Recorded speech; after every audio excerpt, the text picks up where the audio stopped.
Hey, what's going on, everybody? Dr. Philip Fletcher here with the Humanity Matters Weekly. Hope everybody is having a great week. And here on the Humanity Matters Weekly, we want to talk about a host of different things: faith, philosophy, leadership, nonprofit leadership, social issues.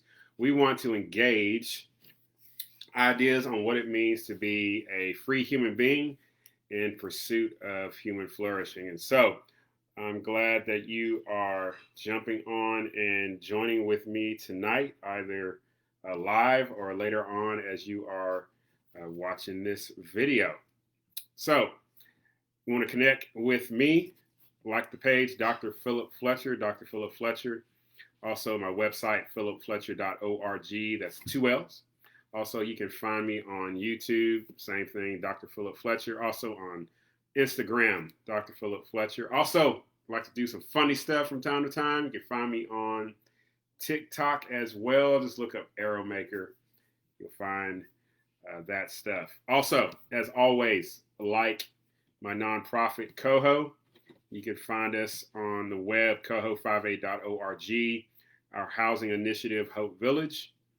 hopevillagecoho.org, as well as our nonprofit initiative, Replicate. All that you can find on the website under coho58.org. Also, we got Facebook presence as well, Instagram presence, YouTube presence. So, go out there, just put in City of Hope Outreach or Hope Village or Replicate and like it, subscribe to it, follow, and see all the great things that are happening here in the city of Conway, as well as across the state of Arkansas.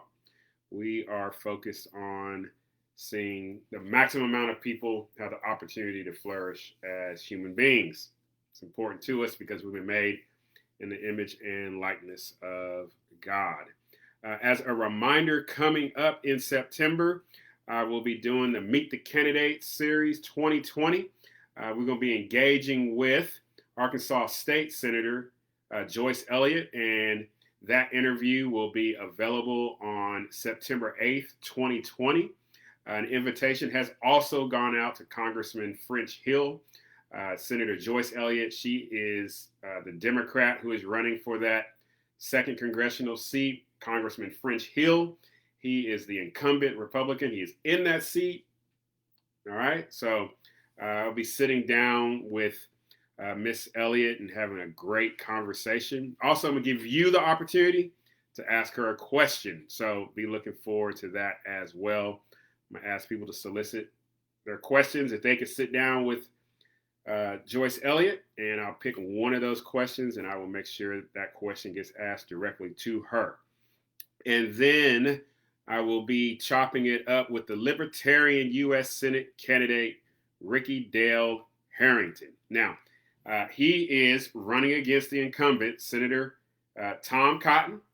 All right, so we'll be sitting down with Ricky Dale Harrington the following week. That video will be available as well. I have also put out an invite to Senator Tom Cotton for him to join. I want to make sure that everybody has equal opportunity to talk about why they want to serve the awesome citizens of the state of Arkansas. So I did this back in 2018, and we'll be doing it again in 2020, and be great to sit down at least with Miss Elliott and Mr. Harrington and to hear from them and what they want to bring to the table as far as being a congresswoman if she is elected, and as far as being a U.S. Senator if Mr. Harrington is elected. So be looking out for your opportunity to ask them a question. It should be pretty amazing. Hey, once again, this is Dr. Philip Fletcher with the Humanity Matters Weekly, where we discuss and reflect on faith and philosophy, leadership, social issues, all that good stuff. So we're going to dig in tonight and be like, what did they say? Right? So just reflecting on some things that I've seen on social media the last time I joined you. Had a 2-week break, had to take my baby girl up to Fayetteville. She is a Razorback, and she'll be studying architecture. And so we dropped her off last week. And so y'all have sent some prayers up for my baby girl as she starts her new journey as a Razorback. But needless to say, so I saw some very interesting things over the past few weeks. One, I saw a person comment about the stock market. Now, stock market, has been on the upswing, right? And this individual had commented that they made an investment in a particular business, and it started at one level, and then they made a lot of money, right? And then they sold it. And they was pretty upset about the amount of money that was made. And I was confused by that because, you put X amount of dollars in, right? You took a risk. That company was pretty productive, okay? And you were rewarded based off of all that hard work that business had did. Like, you didn't do nothing other than put your money in, you bought a share for that business. And then that business was like, hey, you put in X amount of dollars, we're going to give you a whole lot more back. And then this person was like upset that they yielded more money. And I don't understand that thought process. Coming from my perspective, I think it's important to build wealth. There's multiple ways you can build wealth. Obviously, you want to, invest, take some dollars, put it in something that's going to yield a return. And you want something that's going to appreciate, not depreciate. Like tennis shoes, they depreciate. You get some gold, they're going to appreciate. You get some stock, that can appreciate. You're risking something. Like, I buy comic books. That's one of the ways I build wealth, right? Spend $5, let that comic book sit there for a period of time, get evaluated. Now I got some comic books that are pretty expensive, right? Building wealth. And that's one of the things we got to realize, taking that knowledge, passing it on to other individuals, saying, hey, this is one of the ways you can build wealth. And you build wealth so that you can reinvest it, maybe hire somebody, start a business, or you can pass it on to your kids, grandkids, or whomever you choose to. So I would say don't despise, right, a blessing. All right. Rejoice over that blessing, and then figure out how you can use that financial blessing in this context as a way to be a benefit to other individuals. And so, that's one of the things I said, what did they say? Did they really say that? And so it was, important for me to talk about that. Hey, Dr. Burks was in Arkansas the past week, and, she met with the governor, and, she had some thoughts about, what's going on with COVID-19. And she wants more people to comply. What did she say? She wants more people to comply, right? I know we've got a back and forth about things about masks, and now we're dealing with school closures and school reopenings and so on and so forth. I think it's always important for us to pay attention, all right, to what is being said by the quote unquote smart people who are making decisions that impact the lives of so many different people, all right? So think about what's being said and make an appropriate decision. Hey, so this is Dr. Philip Fletcher with Humanity Matters Weekly. We're going to swing right over Biden and Harris, right? So Joe Biden is now the Democratic nominee for President of the United States, all right? The Democratic Party had their nomination process this past week, and also, quote unquote, history was made as Kamala Harris was nominated to be the vice president nominee for representing the Democratic Party. So obviously they are going to go up against, pay attention as I say this, Joe Biden and Kamala Harris are going to run against the incumbent, Donald Trump and Mike Pence. And they're also running against Joe Jorgensen and Spike Cohen, right? So at least you have three options to vote in regards to the President of the United States, Donald Trump, the incumbent, Joe Biden, the Democratic nominee, Joe Jorgensen, the Libertarian nominee, and then Vice President, Mike Pence, the incumbent, the Democratic nominee, Kamala Harris, and then Spike Cohen, right? So, got it. Kamala Harris, she put some energy into this campaign, right?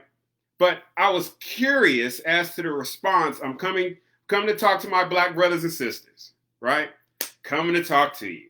You know, again, we're facing this notion, right, that there's some level of blind allegiance that has to occur because Kamala Harris and her ethnicity. Now, unless you're living in a cave, Kamala Harris, we have similar skin color, right?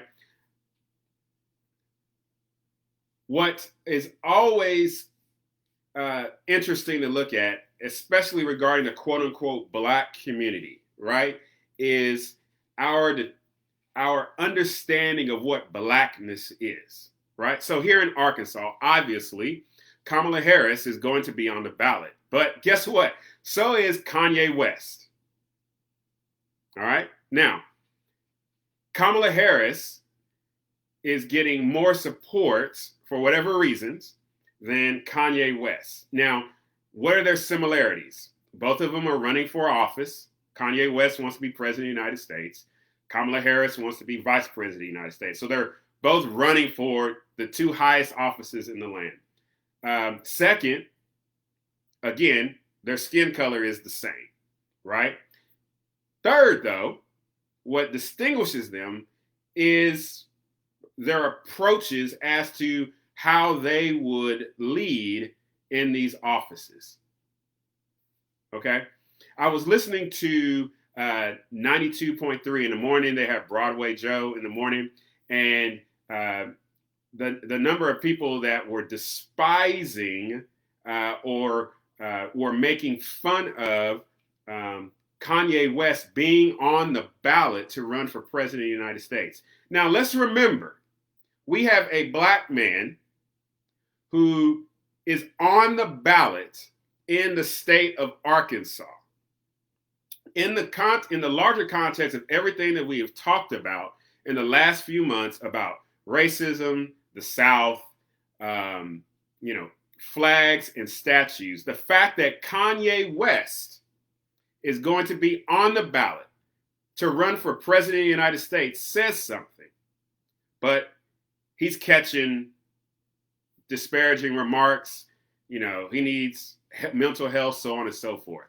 Kamala Harris, for the sake of argument, a Black female, is also going to be on the ballot in the state of Arkansas. In light of all the context that we have discussed about systemic racism and so on and so forth, you would think that for men and women who identify as quote unquote Black, the opportunity to interrogate ideas, and this is the next thing we're going to roll into, this would be a prime opportunity for us to interrogate ideas, not say, oh, because it's Kamala Harris, you need to get behind her because she's Black. Because if we're applying that, you should get behind somebody because they are Black, okay? Then you should also get behind Kanye West. You should get behind Senator Tim Scott. You should get behind Dr. Ben Carson. You should get behind the Supreme Court Justice Clarence Thomas, because they're Black, right? But the reality is,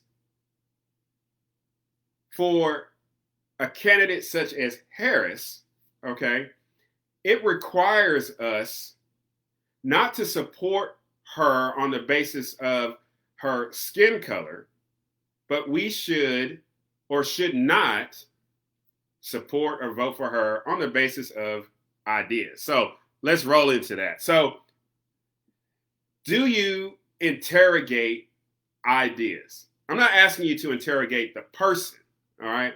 I'm asking you, do you interrogate the ideas? What I mean is this, so what is your framework? How is it that you view the world as an American? Okay. What are your guiding principles, your values? What are those, like, the non-negotiable things, right? And then from there, how are you understanding that in the context of the Constitution of the United States, right? So we're not a democracy. We are a constitutional republic. So what governs us is the Constitution. So it's not, 50 plus one ushers in things. It's there's a constitutional process that has to happen. So, like I commented on Facebook, in elementary school, everybody votes. You want cookies or you want cupcakes, right? And the majority, whoever wins, right? If 50 plus one vote cupcakes, everybody's getting cupcakes. If 50 plus one says cookies, everybody's getting cookies, right? So the minority is subject to the majority. That's not how it works here in America. It's the Constitution. So what is the framework that you're going to use to interrogate ideas? Now, it's important that you can ask a couple of questions as you're looking at a politician's ideas, or hey, you're even looking at my ideas, right? I would ask you to keep some particular questions in mind. So someone that really helped me out in regards to questions is Thomas Sowell. Now, I took some of his, what he was recommending, and I kind of modified it a little bit, right? So got to give credit where credit is due. Thomas Sowell's a whole lot smarter than me. Man can kill it, right? Greatly recommend him.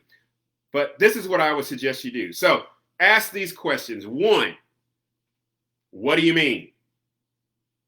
So when someone has laid out an idea, whether it's in the context of what's coming up, the politician. So what is it that Donald Trump, Joe Biden, or Joe Jorgensen, what is it that they mean by what they're saying? All right. That's the first question that you can ask them. The second question you can ask them is this. Well, compared to what? The next question you can ask is, okay, well, offer me President Trump, Democratic nominee Joe Biden, Libertarian nominee Joe Jorgensen. What are the hard facts? So I don't want to hear anecdotal stuff, right? I don't want to hear, one person's experience. Give me the facts. All right. So what do you mean? Compared to what? What are the hard facts? Question 4, at what cost? All right. So ideas are great. Ideas are a completely different thing when they have to be implemented. So how much is this going to cost? And then finally, a question that I added to this is this. What is going to be the impact on individuals? We want to understand how to interrogate the ideas of people that, are running for office, or even somebody that's coming on social media and they are laying out, a particular, whatever. And this gives you the opportunity to enter into a civil discourse, either, with the individual or even with the platform that is being laid out. Now, I understand very, very few of us are going to have the opportunity to sit down and have a one-on-one discussion with like a Donald Trump or Joe Biden or Joe Jorgensen or their vice presidential nominees. All right. But you do have the opportunity to go to their platforms, go to their websites, pull off the information. All right. Whether it's about education or foreign policy or the economy or, in the context of what we're dealing with today in regards to COVID-19. Ask, well, what do you mean? Compared to what? What are your facts? How much is this going to cost? And what's going to be the human impact? Those are the questions that you should ask. So I saw somebody on Facebook say this. What would it look like if there's this show called The Masked Singer? What would it look like if our politicians did the same thing?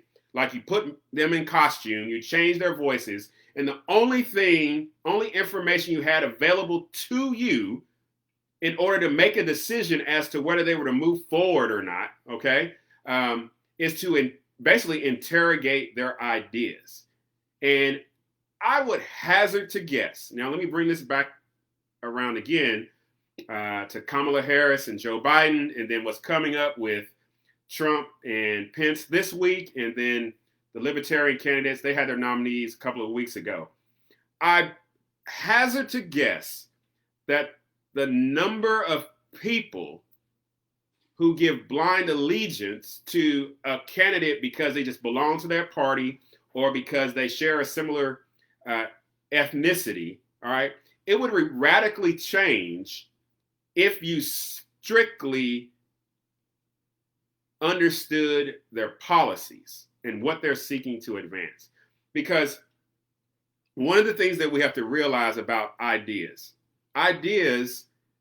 come from the fact that people have visions of the world, all right? And these ideas, these visions of the world that they have, all right, they want an opportunity to implement said decisions, all right? But here's the thing about implementing a decision as it relates to someone who is running for office, all right, that individual, he or she is going to seek to take their idea and their vision of America, all right, they're going to try to implement it through legislation, right? But in the implementation of that legislation, it's going to cost everybody something. And it's going to have an impact on individuals, all right? And so it's important, while the idea sounds great, for instance, all six candidates, for instance, all agree on the same value proposition, that they don't want to see people significantly impacted in regards to the economy, education, due to COVID. And obviously, they would all agree they don't want to see people die because of COVID, okay? I have a safe bet that all six of those individuals would agree on that value proposition. Where the split in the road happens is the implementation of said ideas. And that split in the road is, we follow that split as well. So it's important, again, ask those questions. Before you go into that ballot box, and this is at the local level, state, county, national level, ask those 5 questions. Do the homework. What do they mean? Compared to what? What are the hard facts? How much does it cost? And what's going to be the impact on individuals? Because these ideas that become legislation and that roll down into society, it becomes concrete in the lives of individuals, and there's trade-offs. There's things that we're going to have to face, and it is very important that we do the hard work of understanding exactly what it is they're asking of us. So that's interrogating ideas. Don't interrogate the person. So what I mean by don't interrogate the person, when I say don't interrogate the person, what I mean is this, is that yes, you may not like Donald Trump because of the way he talks, or you may not like Joe Biden because he may be a little slow on the trigger, or you may not like Joe Jorgensen because, the way she may talk or whatever. All right. Those, what matters is, all right, their ideas. So don't get so hung up on personality. Don't get so hung up on, their previous life because, they had a relationship with, a certain politician, right? Look at their ideas, all right? Because all of them meet the constitutional qualifications to run for president and vice president of the United States. Okay. Interrogate their ideas. And then as an addition, yes, you can also look at, well, do I like this personality? Does this personality jive with me? So on and so forth. But the fact of the matter is, from my vantage point, I'm not trying to elect a pastor. I'm not trying to elect a Mother Teresa. You want to elect somebody, obviously, who's got integrity, right? Obviously, someone who doesn't demonstrate any leanings toward, harming people physically or taking their stuff. But what you want to do is interrogate those ideas, and interrogating those ideas, all right, then you can make a decision. And that's what we need more of, right? Less of the ad hominem attacks, less of the disparaging of an individual or candidate because they speak a way that you don't like, or, their personality just isn't what, is acceptable to you. Interrogate the ideas. So they've met the first one, constitutionally qualified. Second one, let's interrogate the ideas. Third, you can look at personality and things like that. Because the goal that each one of us would not fall into groupthink. Each one of us would not fall into a herd mentality, right? But that we would be able to think freely and to be able to engage with one another in such a way, we can even ask one another, what do you mean? Compared to what? What are your facts? What's the cost? What's going to be the impact on human beings? So those are my thoughts on that. Hey, this is Dr. Philip Fletcher with Humanity Matters Weekly. We've been talking about Biden and Harris. Been talking about how to interrogate ideas rather than people. Finally, I just want to chop it up a little bit about Black Lives Matter. So if you go to my website on the blog there, philipfletcher.org, where we talk about Black Lives Matter. Hey, what's up, Jeremy? I'll get to your question in a second. Thank you for the question. And my concern, and this goes back to interrogating ideas, all right? And you can go review that essay on my website and talk about Black Lives Matter and fatherlessness and, their roots, Black Lives Matter, the organization, in Marxist ideology, okay? So I would encourage you to go check that out. Some things I would just like you to walk away with is this, that one, there's a difference between the Black Lives Matter organization, which is a nonprofit 502 that was founded, has its designation in the IRS, all right, versus the slogan of Black Lives Matter, all right? So you've got the organization been designated by the IRS so you can make donations, so on and so forth, versus the slogan that is advancing an ontological reality about the human being who who has skin color like mine, okay? So I lean towards the slogan. I don't support the organization, all right? All right, it's kind of catchy that those two things have mixed. So it seems like if you reject the one, you're rejecting the other. But I'm saying, hey, they're actually apples to oranges. Why? Because when you look at the organization, it's organization, by the admission of one of its founders, okay, is rooted in Marxist ideology. And then when you go back and you read through the works of Karl Marx and Friedrich Engels, who would basically be the fathers of what you would consider Marxism, all right, they did not have the best things to say about men and women who look like me. So if I were to take their words and post them today, I think they would be canceled. I think they would just be like put out to pasture. Twitter would take them down. Facebook would take them down. You know, accusations would be made about, you know, white privilege because they're German, so on and so forth, right? They're advancing a white supremacist type approach to life. Well, when you read their stuff, right, they favored white people. They did.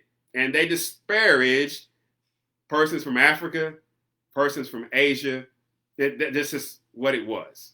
Okay. Second, when you read the Communist Manifesto, Karl Marx and Friedrich Engels, they are clear to say that in order to bring down the idea of capitalism and private property, it requires also a dissolution of the family and reorganizing the family. So it's interesting that on one level, you've got Black Lives Matter embracing an ideology that disparages the very individuals in the community that they're seeking to advocate for. But then also, they've also embraced this idea of redesigning, recreating what it means to have a family. And they say it in their hallmarks on their about page that they want to end the nuclear family. All right. So what we understand reading back into the Communist Manifesto, that what it is by redesigning the nuclear, well, doing away with the nuclear family is an end and actually to bring about the dissolution of capitalism and the institution of socialism, basically, the economic system. All right. So in that essay, I actually demonstrate, you go to CDC data and some other research that there is a high involvement of Black males, fathers, in the lives of their children, and that Black men who are involved in the lives of their children, they have a greater sense of self-worth and understanding that they are actually good fathers because they are present with their children. And what I mean by present with their children, meaning they're either living in the home, or even if they're not living in the home, they're still active with their children. So my conclusion is Black Lives Matter, the organization, is not supportive of Black males and those who are being and desire to be active in the lives of their children. So I would just encourage you to go read the essay. Hey, give me a comment on it. And let's continue to chop it up. So let's take Jeremy's question real quick before we jump off here. Jeremy asked, what do you think of the idea of limiting campaign donations to only individuals who can vote for that candidate? Yeah, so campaign donations, obviously I'm of the persuasion that if a person wants to go out and run for office, then he or she's got to do that hustle. They got to go out and they got to raise that money. Okay. This whole idea about corporations being considered people, I don't think they are, right? Corporations are made up of people, but corporations are a legal entity that are treated differently tax-wise, whereas an individual, all right, he or she should be free to donate as much as he or she wants to a particular candidate, right? So that is an agreement that has happened between said candidate and said individual, all right? So if I were running for office, all right, and I meet with Joe and I say, hey, Joe, I'm running for office. I believe A, B, C, D, right? All right. Joe says, hey, you know what? I want to give to your campaign. Joe should be free to give 1 penny or give me $1 million. That's between me and Joe. All right. So I believe it should be an agreement through association between the candidate and the individual, right? Now, if I get a whole room of individuals together and I've laid out, what I believe and so on and so forth, each individual should be free to give as much as they want to, just like church. I mean, ain't nobody limiting people, you can only give this much. I just think everybody should be free to give as much as they want. And even if they're voting or not, right? So if I'm not voting, but I still want to support that candidate, okay. If I understand your question, I don't think it should be limited to individuals who can vote for that candidate. Two individuals should be free from any restrictions that prevent them prevent them from giving as much as they want to another candidate. And that's what freedom is, right? That's what freedom is. So appreciate your question there. Thanks a lot, Jeremy. Thumbs up to you. So, hey, this has been Humanity Matters Weekly. I've been your host, Dr. Philip Fletcher. I hope I've added some value to your life today. Just as some reminders, September 8th, Senator Joyce Elliott, that'll be posted here, my interview with her. And then on September 15th, Ricky Dale Harrington. All right. Senator Joyce Elliott, she is the Democratic candidate for the 2nd Congressional District. She is running against Congressman French Hill, who was the incumbent. And then Libertarian candidate Ricky Dale Harrington, he is running for the United States Senate. All right. And he is running against the incumbent Senator Tom Cotton.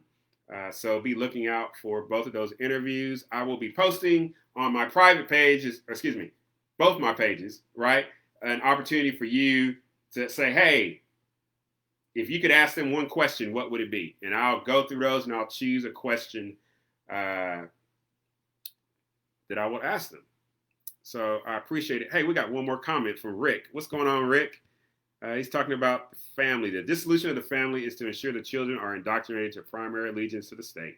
Children of the state do the state's bidding, including killing, imprisoning, and seizing. Very well said. Very well said. All righty. So remember this. Interrogate ideas. I'll lay it out again and I'll post it. Okay? This is influenced by Dr. Thomas Sowell. Got to give my man proper attribution. All right? He's an amazing man. Check him out.